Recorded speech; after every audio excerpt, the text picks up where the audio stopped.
You're listening to the New York Sports Show, the #1 all New York sports podcast.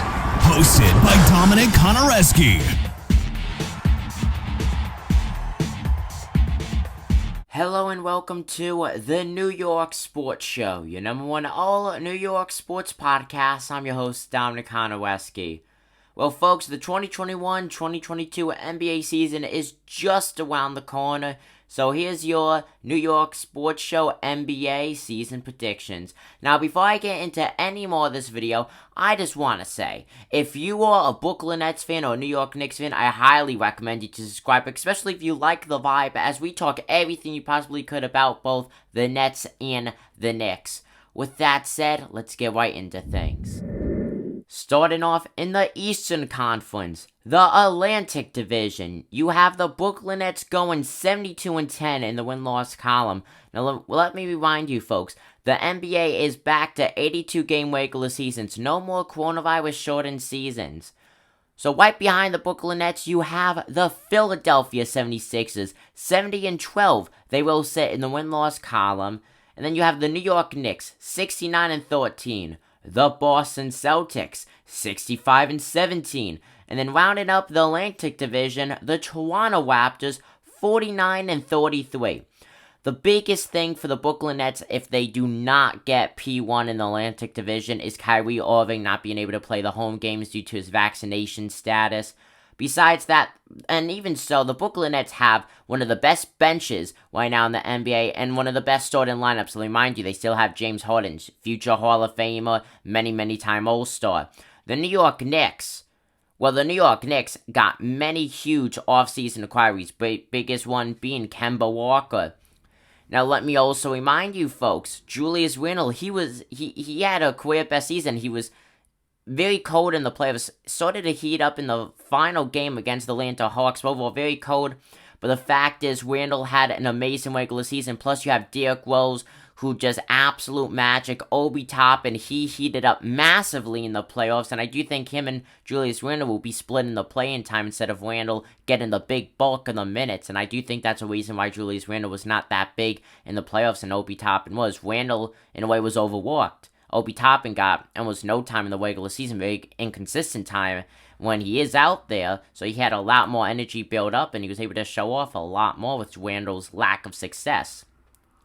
The Boston Celtics, I feel like they're going to have an average season, and then the Toronto Raptors, they're rebuilding, essentially. It's going to be a very up-and-down season for them. I don't think they're going to hit 50 wins.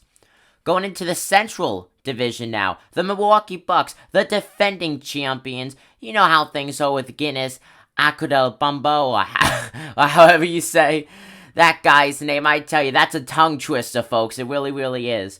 But the Bucks, though, 75-7 in the win-loss column. The Pacers, 68-14. The Chicago Bulls, 52-30. The Detroit Pistons, 33-49, and then the Cleveland Cavaliers, 29-53. The Cavaliers are rebuilding, the Pistons are rebuilding, the Chicago Bulls are rebuilding. This is a very easy division for the Bucks to win and purely dominate in. The Pacers, I think they're just also going to have an average season. I don't think they're going to be the biggest playoff contenders or anything like that, but the Bucks are going to have a commanding year and show that championship was no fluke whatsoever. And now going into the Southeast Division, the Charlotte Hornets, led by LaMelo Ball, they're going to have a hell of a year. They made the play-in tournament, ended up not making the playoffs, but the fact is LaMelo Ball, if it wasn't for that injury he had where he was sidelined for a majority of the season near the end, they would have made the playoffs. I think we could all agree on that. I see them going 65-17. Washington Wizards, 60-22. That's going to be a very interesting team this season. It really is. You have a lot of developing players. You have a lot of big veterans in that team, in that organization as a whole. I think they're going to surprise us this year. And then you have the Atlanta Hawks, Trae Young. I think that was a fluke of a season, personally. I'm not saying that because I'm a Knicks fan, folks. I really do think it was a fluke of a season. I got them going 60-22 along with the Wizards. And then another tie. The Orlando Magic and the Miami Heat, 55-32. The Heat are always up and down. The Orlando Magic, they're somewhat rebuilding. You know, it seems like every season they're rebuilding, or they're not rebuilding, or they're trying to be contenders while also rebuilding. So that's how the Magic look. Let's go look at the Western Conference now. Going to the Western Conference, starting off in the Pacific Division, you have the Clippers going 70-12, followed by the Phoenix Suns 69-13. I do think they're gonna struggle. I mean, they made the finals last season, yes, but the fact is, though, a lot of people said that they were fake contenders, and in a way, I do see it. They have, in a way, a 50-50 aging roster mixed with a fairly young roster of unproven players. I do think it will be a somewhat difficult season for them. I do think they will be a playoff contender, though. I do not see them going deep into the playoffs. You got the Lakers, 60-22. They absolutely sucked last year. LeBron James, too injured, way too much. The team overall could not come in clutch. If you only have LeBron leading you to the playoffs, where the fact is, you're not going to make the playoffs. LeBron can't play all 82 games. So 60-22. Warriors, 57-25. That's going to be interesting right there. Steph Curry, how is he going to do? Talks about Klay Thompson. That's such an unknown team coming in, and frankly, I'm really excited to see 57-25.